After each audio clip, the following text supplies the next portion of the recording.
We need Jackie on the platform, please.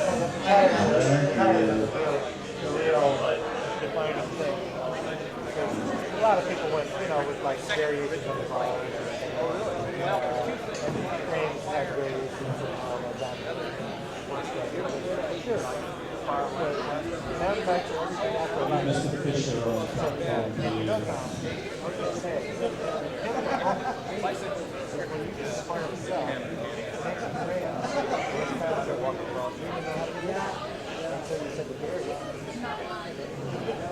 I believe they are all now sitting. I'm Andrew Ritchie, and let's get this event going. Ladies and gentlemen, welcome to our History of Mountain Biking Symposium and Celebration. I'm reliably informed by Gary Fisher and several of the other gentlemen on the platform that in fact this is the first time that the pioneers of the mountain bike have been assembled on one platform ever. So I think we should give them a round of applause.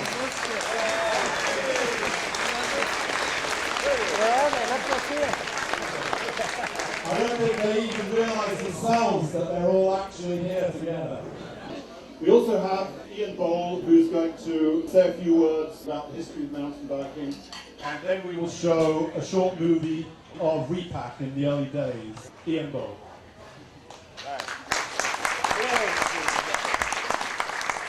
Thank you. Can you hear me at the back? My name is Ian Boll. I'm a social historian of science and technology. I work at the University of California at Berkeley. I just want to say a few things that might be able to help us make sense of what's happening here this evening. We tend to compulsively search for origins and the moment of invention. Why we're in, why did it happen, when it happened, where it happened, given that biking off-road has a very long history all over the globe. Most of the cyclists on Earth aren't on paved roads at all. Okay, so when we hear that Tom Ritchie said that he made his first bike in the garage or whatever it was at the age of 14, that was 1972. 1972 was the last year of the longest boom in the history of capitalism. Hippiedom and what happened here in the 60s is obviously crucial, it seems to me. In 1973, the first BMX production bike, the astounding and incredible spike in bicycle sales in the early 70s. What was that about? Was it related to the great oil crisis of October 73? Apparently it seems not to have been, although that's one of the stories that we tell ourselves. What about California as an outdoors paradise? Hiking, camping, the culture of the body, this is important, the culture of engineering, of aerospace, of tinkering, of garages in Marin. Marin was the wealthiest county in the United States. What is that about? Vietnam, the history of Vietnam, of those who went to fight, those who didn't go to fight. The pyramid, the mountains of old clunker frames that were lying in San Jose, and even larger mountains of them up in Oregon somewhere. Nowhere else on earth would they be lying in those numbers, forgotten in heaps in Oregon and up and down the West Coast. So, okay, so our panelists tonight were asked, what would you like to know, people in this room to know about? If you were asked in a few minutes to say, what was your part in it? I hand over now to Paula, who will introduce the panelists. All right, Paula!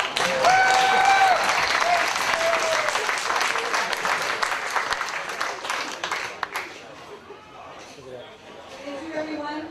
It's a wonderful honor, as you can imagine, to be invited to help in any kind of way with a gathering like this. Jackie Phelan here on my left probably has made clear that this is not just some kind of serious snooty pooty patooty roadie sport, but we're having some fun here. And it really brought out the performance art of the sport to a level that didn't exist before. And also over the years, of all the people here, I think Jackie, with the least amount of money and the most amount of courage, has managed to keep track of people and keep reporting where everybody was and what they were doing. Joe Breeze, at 14, rode to Lake Tahoe with his brother, and this was in 1968, I think, a long time ago. He was 18 in 72 and all this stuff was happening. As you know now, Joe has really focused on bikes for transportation and really wants to provide bikes that are useful for people getting around every day.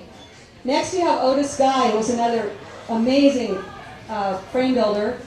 Still would like to point out that he builds all of his own bikes with his name on them. Next to Otis is, as you all know, is Tom Ritchie, who also got an early start. His dad he was able to talk his dad into buying just about every kind of machine shop type of equipment that he wanted his dad to get when he was in his teenage years, and had his first bike built at age 14. 15. The year before, he had a turning point in his life. He'd gone on a long ride with his father, and for the first time he had fun. He dropped him. Tom has been really working hard on a breakaway bike that allows you just to hop in a plane or wherever you're going to go and not have to worry about what to do with the box when you get there. He's doing road bikes as well as mountain bikes because he originally also was a racer and a road frame builder.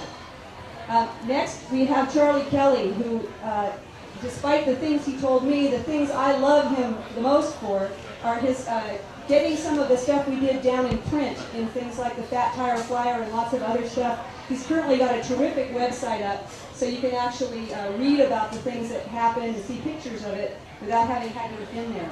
Charlie, actually, when he wasn't mountain biking, has been a roadie for the Sons of Champlain since 1968, and they're still performing. I smoked a joint with Jerry Garcia. No, the other one. Oh, the other one. I saw Janis Joplin naked. What about the red panties? And you weren't sure what color the shoes were? Yeah, sure. Well, not totally naked, red panties. Alan Bonds is listed in the books as being the guy that went up and got the frames, but Alan actually was a lot more important than that. He was roommates with Gary and Charlie. And the three of them, it sounds like, were kind of partners in crime quite a bit. I think you also organized some of the early events. Said, hey, let's all get together and do something. I was the phone secretary. Okay, so he made all the calls. Hey, he drove up here with us. Next is Gary Fisher, who has got a very nice snappy new hat. I hadn't seen that before. I really like that. But Jerry Garcia taught me how to roll joints. Oh, the tough talking begins. Gary wanted to let you know that he's got bikes in 62 countries, and he designed a part of Lance Armstrong's bike. But lately he's been really occupied with his new 15-month-old son named Miles, and it's taken up all his time, but he's not complaining a bit. At the very end, this is John Finley Scott. Those of you who've had any experience in road cycling at all know that he was the owner of Cupertino Bike Shop from 1981 for quite some time. He claims that he had more money than time, and he offered to buy the shop from Spence Wolf, who suddenly decided he was ready to retire. So he got the shop in 81. But what John had done a lot of is really backing people up and providing a lot of financial and emotional support and parts help and mechanical help to a lot of the guys at this table. But that's pretty much it. I'm going to ask Jackie to draw the first name out of the hat, so we'll see who goes first in making a statement about where they think they placed in there.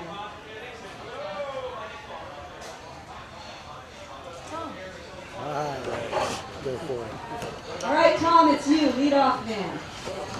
What about the movie? Oh, you want the movie first? Yeah, I thought we were going to do Oh, okay. You're off. Oh, Can you talk briefly about the movie, Joe? Yeah, sure. So they asked us to bring things, and I thought it'd be nice if I brought along this segment from Evening Magazine I don't know how many of you remember Evening Magazine. It's become a pretty popular format. The subject of our next story, we're talking here about California clunkers. Now, clunkers are basically Schwinn bikes, rugged framed bikes with big balloon tires, and onto these bikes have been added 10, 12-speed gears. Clunkers, you see, are, from what we can tell, the newest California phenomenon. Actually began, it seems, up in Marin County. People who own clunkers take them out into the hills, ride them cross-country, and occasionally race them downhill.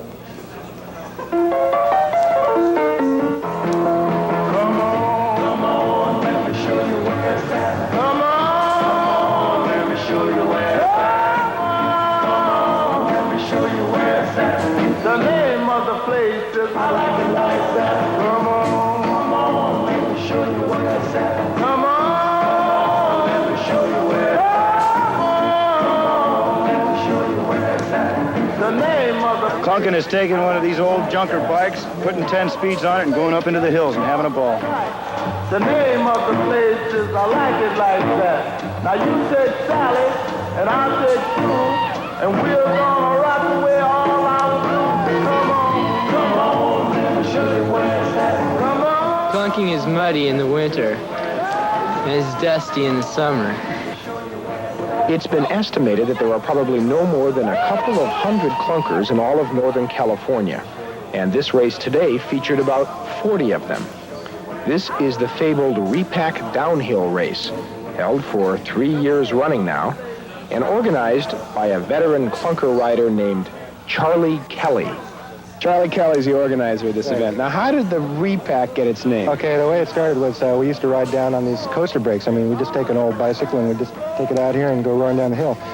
And this hill is so steep, and you got to be on the brakes so much that when you get to the bottom with just a coaster brake, one brake on your bike, you're on it so much that it's just pouring smoke out of it. I mean, all the grease, and I kid you not, all the grease is just turned into vapor, you know, and it's just pouring out the back. It looks like you're riding a 250 Yamaha with bum rings, you know, and you got smoke pouring out the back. Anyway, all the grease is gone. It's vaporized, and then you got to go home and repack your HUD.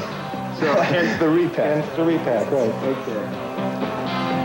Most of the racers ride up to the starting line in the truck, but some of the hardier souls actually walk or ride their bikes up the mountain in order to check out the conditions on the race course. Now, this is the actual starting line, top of a fire road, on top of a mountain here in Marin County. The finish line is 2 miles away and 1,300 feet below where we stand now. They go down 1,300 feet in the course of the race. It's quite a drop.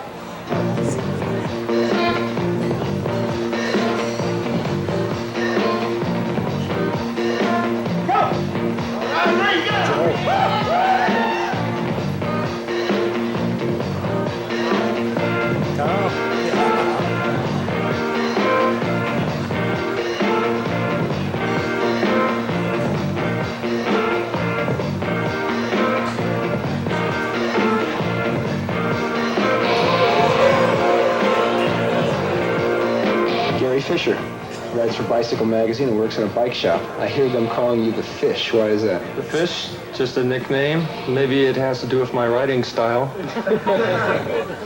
I wiggle in out of things pretty good. Now, where did this start, Gary? It started in Larkspur about 12, 15 years ago with some kids. But that's where I saw it start. It's really hard to say where it started because it probably started when men started riding bicycles 100 years ago, and they had nothing but dirt roads to ride on. But how about this customizing in the sense where you put on the gears and the big knobby tires? Well, the big hybrid about 5 years ago. And it's come a long way since then, and it's going to go a long ways.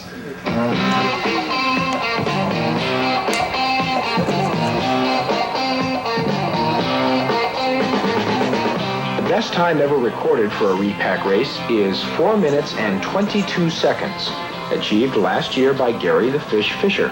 But it's important to note that clunkers are not designed only for downhill races. In fact, some riders say the most enjoyable form of clunking is cross-country riding. They even have a saying that goes, "Clunking is best away from the cops, the cars, and the concrete."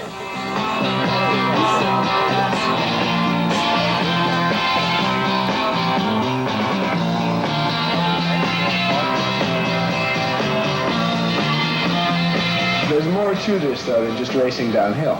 Oh yeah, there's riding around all over, all kinds of trails, and enjoying nature, enjoying being able to go where you want, using your own power. Cross-country skiing almost, as opposed to downhill racing like this seems to be. Yeah, and if you fall down, you don't get snow in your boots.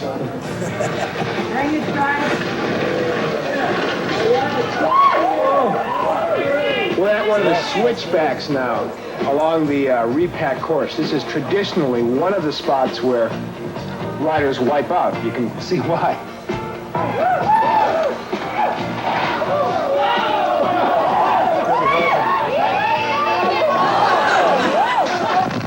Here's what happens on a switchback when a rider loses control of his bike and a camera crew scrambles to save their heads. Everyone emerged unharmed from this, with only the bicycle mangled up a bit.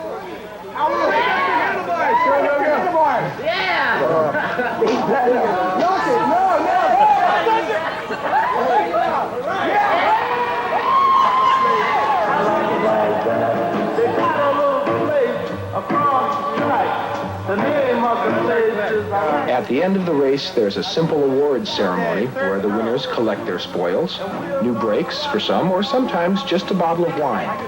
Drink later while you try and forget how much your body hurts and try and remember how much you enjoyed the experience.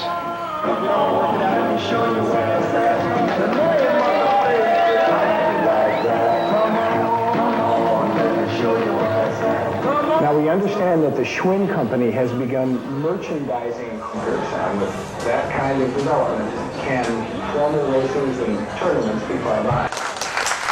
Oh, you were right, turns out. You were right about all that stuff. So can I say a few words about what you just saw there? That was January 1979. Just to put it in some sort of context, right there in Fairfax. I don't know if you even saw this stuff. Maybe I just. Hey, Joe, were you pissed because you didn't win the race that day? Pissed. I got a photo of you. You look really pissed. Oh, dejected. There he was, Gary Fisher, holding his prize aloft. And what was the prize? I don't remember. I just beat you. Okay, That's all that counted. Okay, now there was. Too many times. All right, thanks. That's really tremendous. Thanks so much for reading that. I think we'll continue on with the program and let Tom Ritchie really go this time. All right. Well, okay. I noticed a lot of helmets in that footage. That was one of the most safe, I guess, times in our history of cycling. What came first, the mountain bike or the helmet? I guess we know. The thing that I'd like to just say is that as a cyclist, and I'm sure everyone here probably will say something similar. As a cyclist, the bicycle in its pure form is a bicycle, and the mountain bike is something that just made the bicycle more accessible to more people, and as a result, it flamed just a lot of passion that became cycling in a lot of different forms in the future. And as I look back, the owners of mountain bikes, the first owners of mountain bikes became owners of road bikes and became owners of other kinds of bikes, and that's the most satisfying thing to me. My first bike was a road bike, and as I wanted to figure out how to create things on my own, I figured out the process of frame building. There was no schools at that time. You basically just had to go find a source for some raw materials, some tubing and some lugs, and just do it. And had a good run at doing that, and probably built about 1,000 road bikes previous to the first mountain bike that I built. The history, and we talked a lot about Marin, but actually the history, I feel, is a little bit slanted toward the south. And I think that the inspiration of what I would, like to kind of throw out as a definition of the mountain bike, and just, for my panel and the respect of my peers right here, I think should be defined by maybe 3 or 4 things, and could do that easily. It's a big tire. It's a flat bar. It's multiple speeds, and it's got brakes front and rear. Maybe there's some discussion that we can have about that. But those kind of bikes really started showing up in the early 70s, and they started showing up actually in Saratoga. And I feel that in the time period that I had a chance to race road bikes and be involved with the sport in the early 70s, there was one person that mentored a tremendous amount of people in the panel here, and that was a guy named Joost Brandt.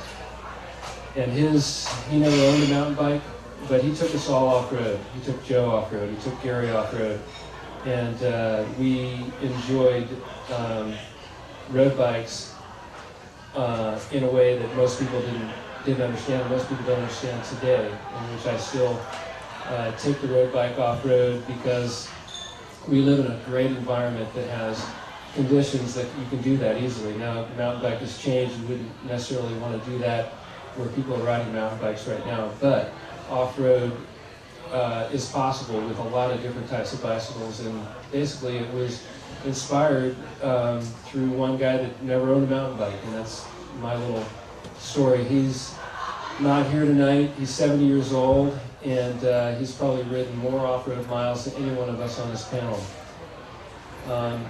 The area that I lived in was an area of inspiration. Silicon Valley wasn't called Silicon Valley until later, but the ideas that came and the people that were at the hotbed of racing at that time, and the ideas of industry were doing a lot of things that basically we had a great backyard, and we had a lot of tools that were being inspired by universities and people of universities and people just of education and cycling and racing. The Cupertino Bike Shop, in which John Finley Scott ended up owning, was a bike shop that I frequented in the early 70s. It was owned by Spence Wolf and his wife, and it was the racing component technology of that time period, I feel, that became accessible and available to people that wanted to put that technology and acquire that technology and put it on bikes that were not racing bikes. So the experimenting with components from the touring side of Europe and the racing side of Europe became accessible and available to those first people that were riding in the Saratoga Mountains and the Santa Cruz Mountains. I didn't know these guys, but they ended up coming to Marin in the early 70s, ended up racing at a traditional cyclocross race, which my friend Mark Horowitz put on in '74. And the inspiration that started the Marin catching of a flame was at that point forward. Thank you.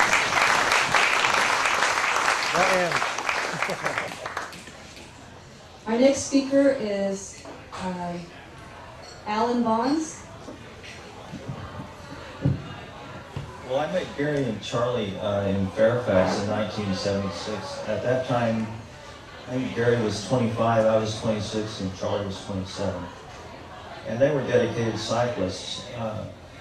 I had a cheap road bike, and I was riding around on some of the trails, and a roommate of mine had been telling me I should get an old clunker and ride with him and his Larkspur friends. So we went over to Larkspur looking for some of these frames, and nobody had one to spare.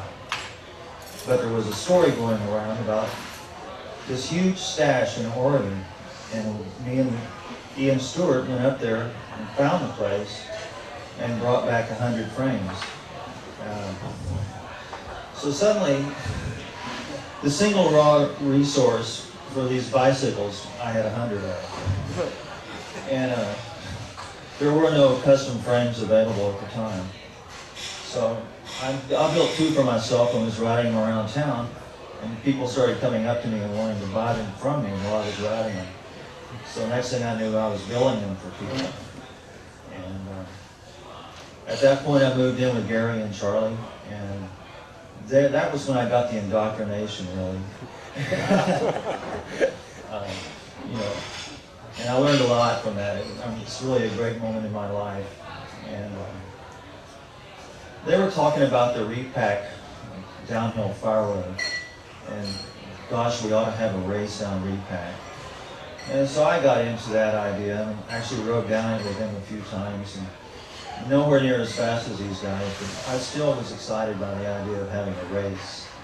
And eventually they agreed that that would be a great thing to do. And we had the first repack race and then a number of repacks after that. And during the course of these repack races, probably I built no more than 20 of these bicycles for various people.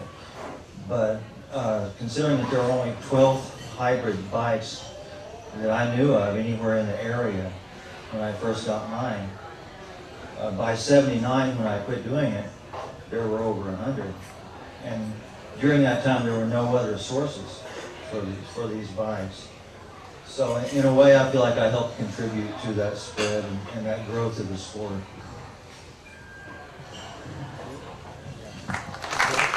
Thank you. Hey, Alan, could you say something about your paint? I think that was Oh yeah, I painted the bicycles. I grew up in Texas, and there were a lot of really fast cars in Texas that had nice paint jobs on them. And when you look at these bicycles, all they were lacking really was paint, because they were rusty buckets. And nobody, you could leave them up in front of the store for maybe an hour, and nobody would even touch it. You could come back, it'd still be there, and nobody had a clue what was going on. When I did my bikes, I painted them. And I put the original designs back on them, and they look like the guy never got the bike he wanted when he was 10 years old for Christmas. This was the bike. So it really appealed to a lot of people. And I got into the look of it and made the bars just so, and the saddle just so, and everything coordinated so that it came out looking like a 32 Ford with flames, basically.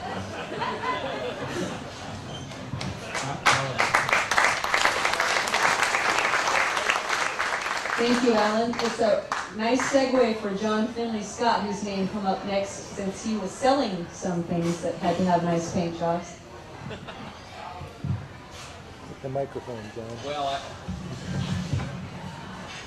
I hope my remarks, and possibly those of others, will simply be a catalyst for discussion, and I will try. It doesn't come naturally in my trade to be very concise, but sometimes I can do this with an adequate incentive.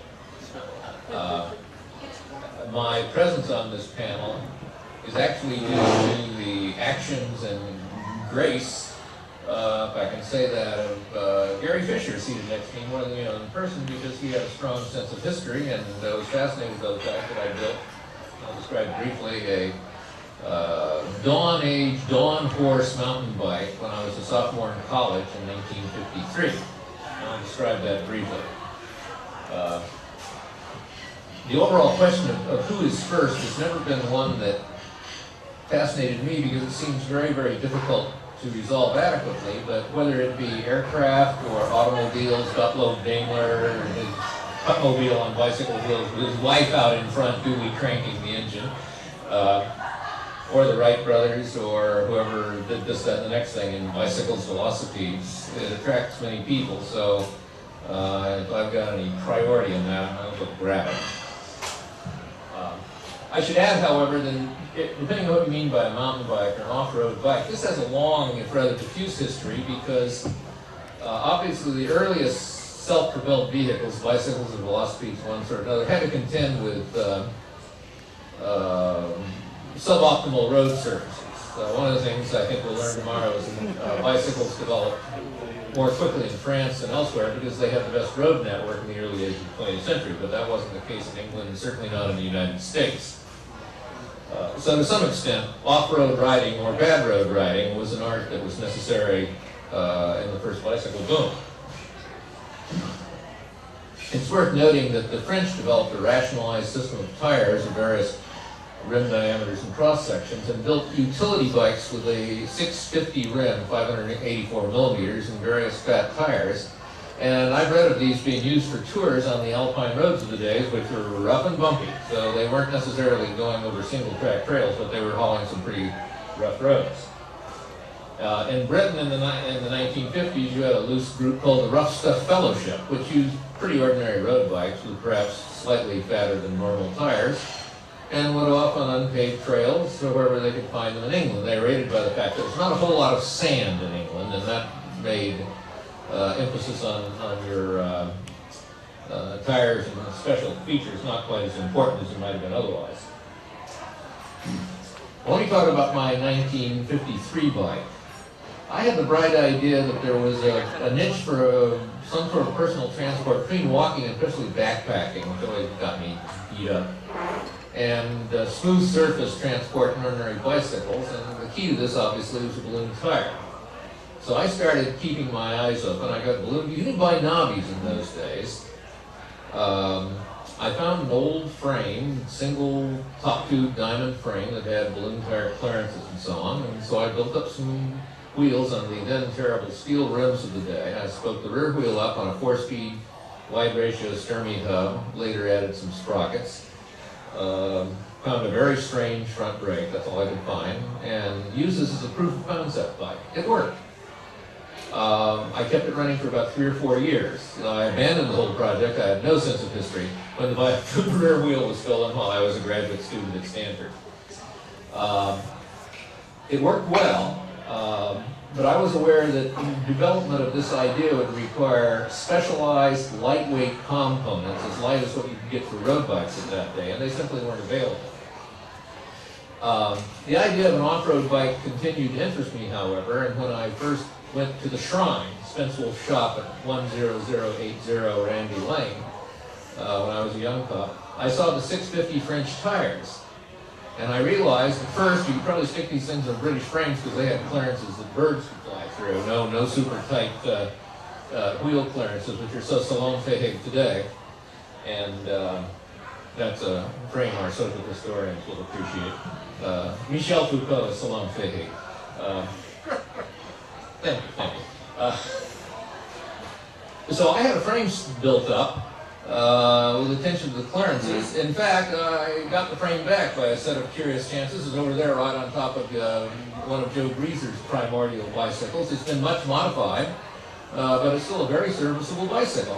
The last owner tricked it up with a Campagnoli derailleur. I detest Campagnoli, to whom I refer, the whole firm, as the thief of Vicenza. So, anyway, there it is.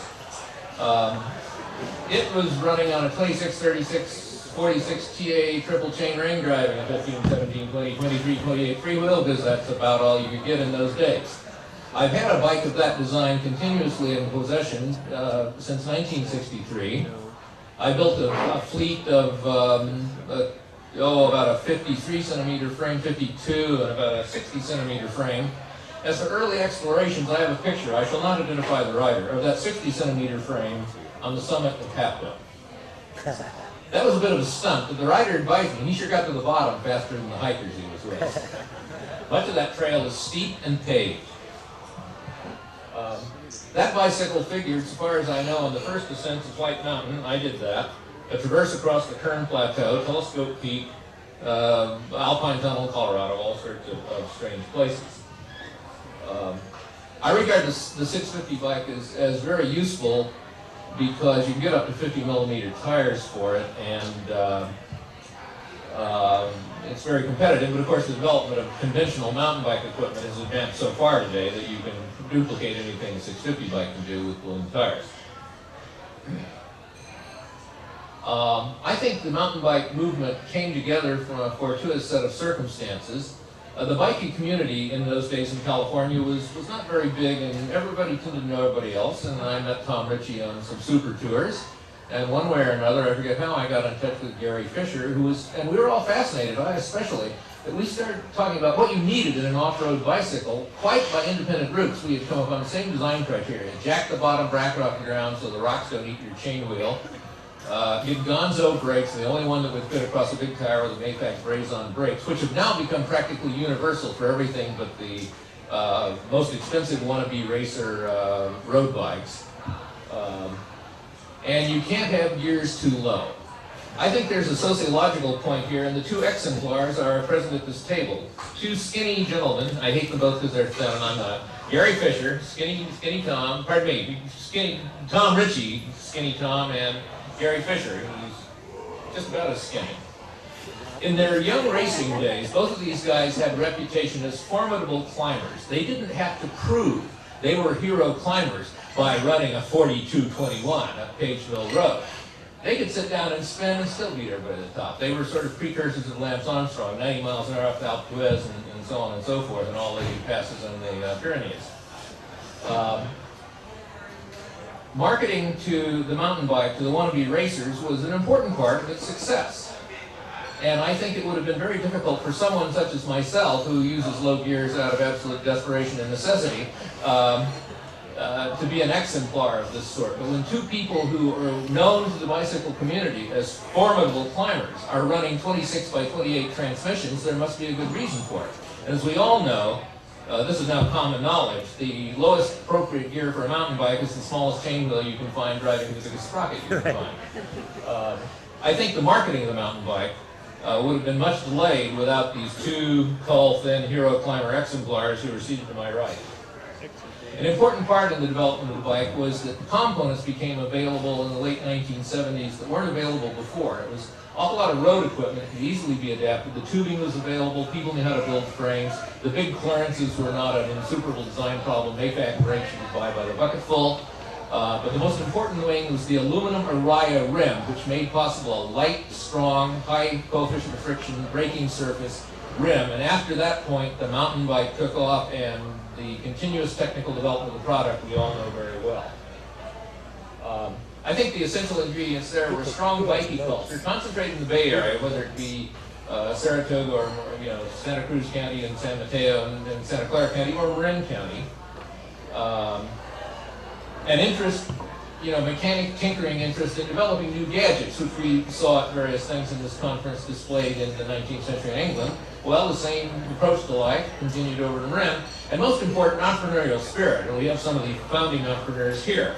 The one I know best is Gary, whose talent in bicycling is exceeded only by his genius as a marketer. I would have to say, in terms of not that everybody here has not made a crucial contribution, but Gary's contribution is the one that I certainly think gets pride of place in terms of entrepreneurship.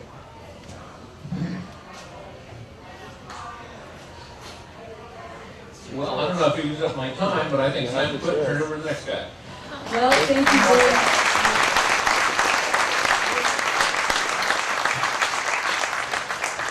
And I don't think there could be a more perfect person to follow that wonderful background chunk there than Joe Reese. Meaning? Oh, he's got notes too. Everybody's working from home. So, I guess I'll state how I got into it, how I got into mountain bikes, how I got into this fat tire off-road thing. And it was a little circuitous. I also was a road racer, and also very much in love with bicycles. And I thought everybody should know about bicycles, and I think a lot of us feel that way. And from an early age, I knew bikes could get you around, and my dad rode his bike to work and all that kind of stuff. But I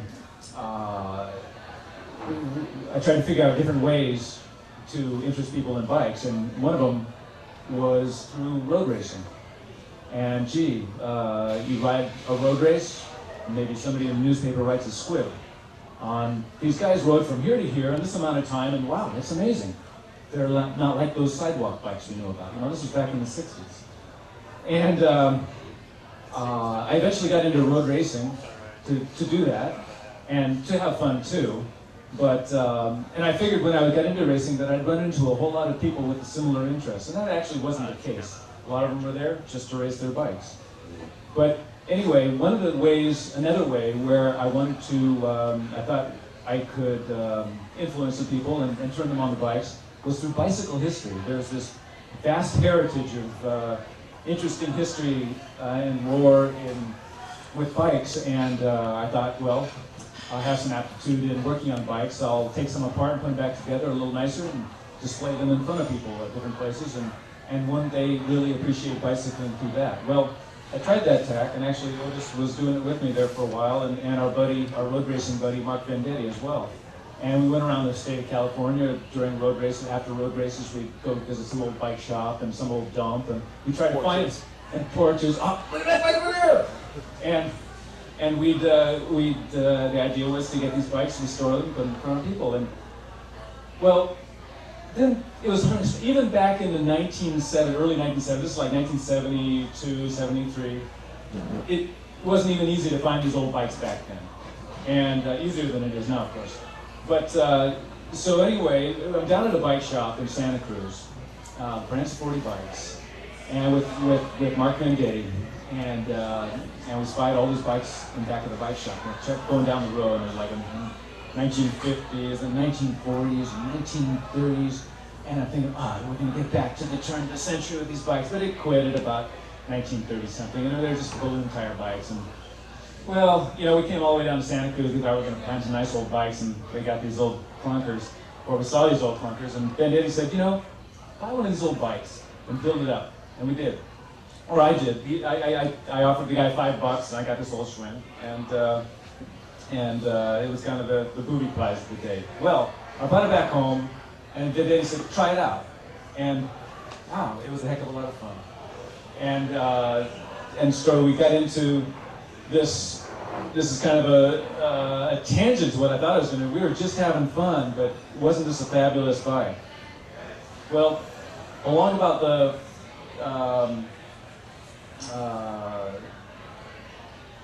you know, people ask why why were we doing this? Okay, the fat tire thing. I had an enjoyable. That first ride I took down Mount Tam, I was like, wow, this is incredible. It's so different than road biking, which we knew. I mean, we knew the roads in Marin County and Sonoma kind of like the back of our hands, road racing. And here, right in our backyard, was this wonderful thing, Mount Tamalpais. And this was the bike to get us around and enjoy Mount Tam. And an aspect that I particularly liked about this bike was that it took some skill to ride it, more often than a road bike. A road bike, yeah, you can ride fast.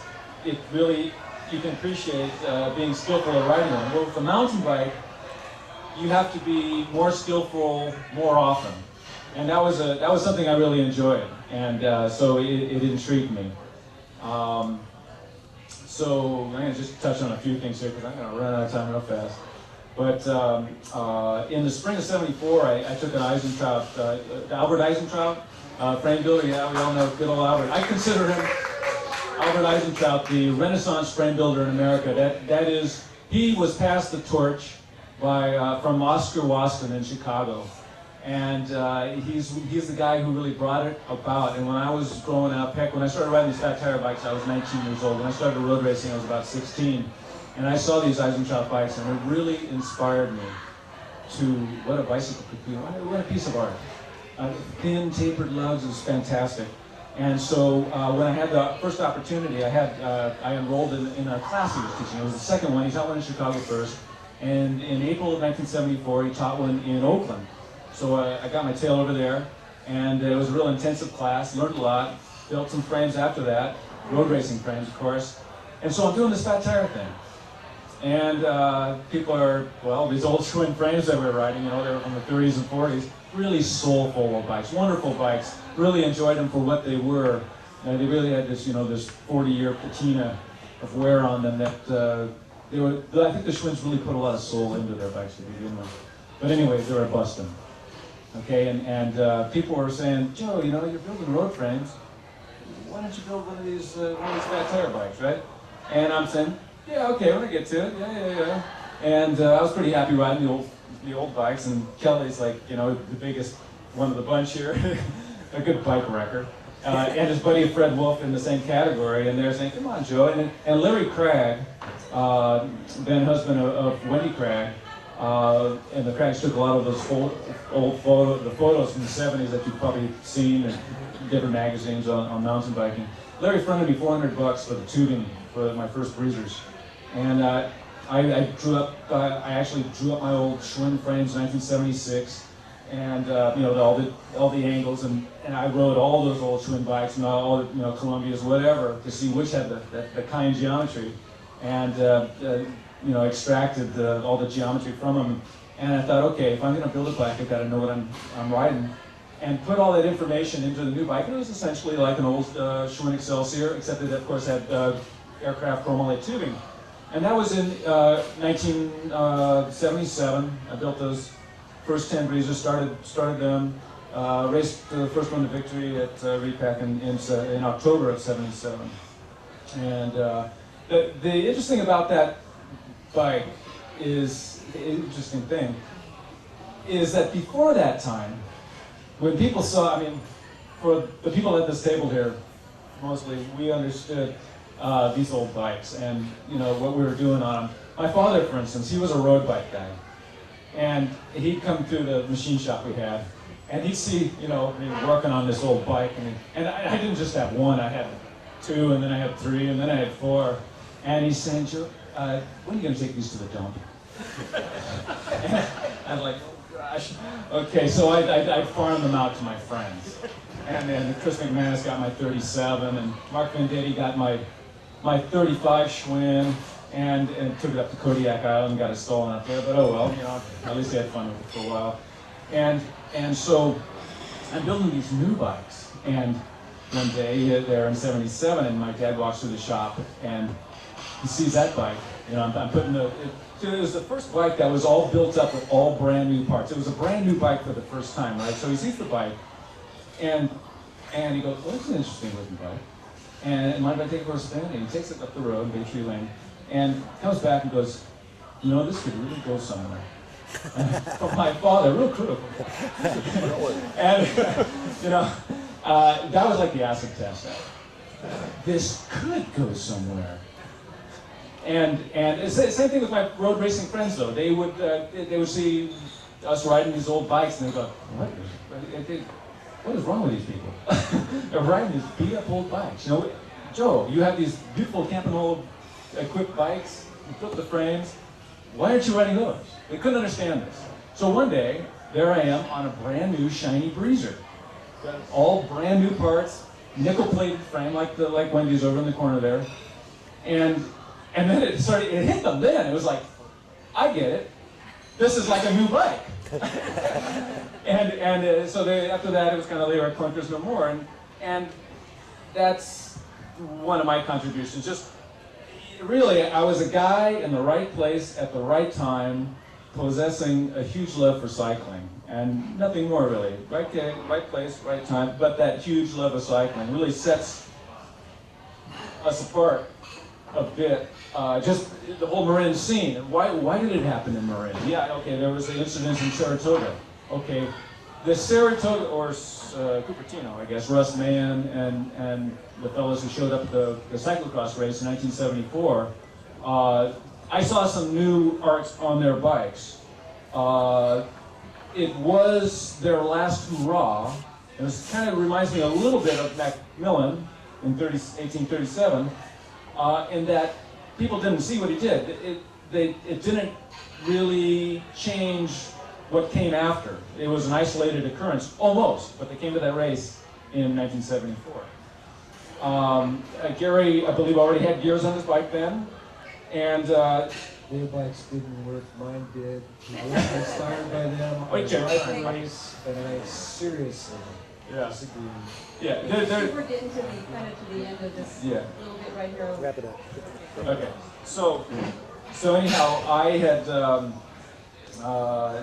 there was that reason number 1. I went on to make some more frames in '79, but before I did those frames, Otis and I we tried a couple of transcontinental record attempts on a tandem bike. Actually, tried it in '76 and '79, and for the '79 version, I was the Eisentraut tandem frame that we hadn't rode in '76 was too dang short in the back, so we needed a new tandem, a longer one. And so I was too busy getting in shape for the same thing, and Tom was already building beautiful tandem frames. We thought, let's have Tom Ritchie build us a beautiful tandem frame. And so in November of '78, we went down to Tom's, and said, Tom, maybe we could build us a bike. And I said, okay, let's see what we can do.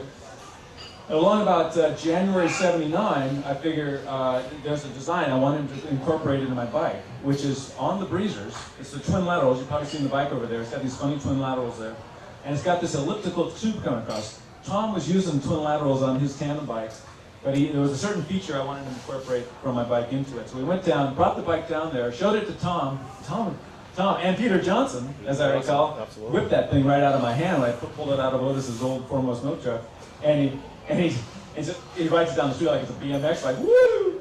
And then Tom was about to build a bike for Joe Ryan, a cyclocross ace in Northern California. He's going to ride it down the John Muir Trail, 650B bikes, and he said, "Man, I'm going to use this flat tire design." And there were a couple of comments about the frame design. We shared some ideas. I sent him a drawing, things like that. So back then, it was like we were sharing a lot of information.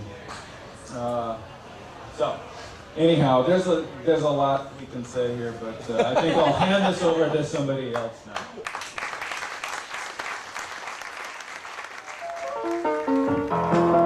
Come on, let me show you where it's at. Come on, let me show you where it's at. Come on, let me show you where it's at. The name of the place is I Like It Like That. Come on, let me show you where it's at. Come on, let me show you where it's at. Come on, let me show you where it's at. The name of the place is I Like It Like That. Now you take Sally and I'll take Sue, and we're gonna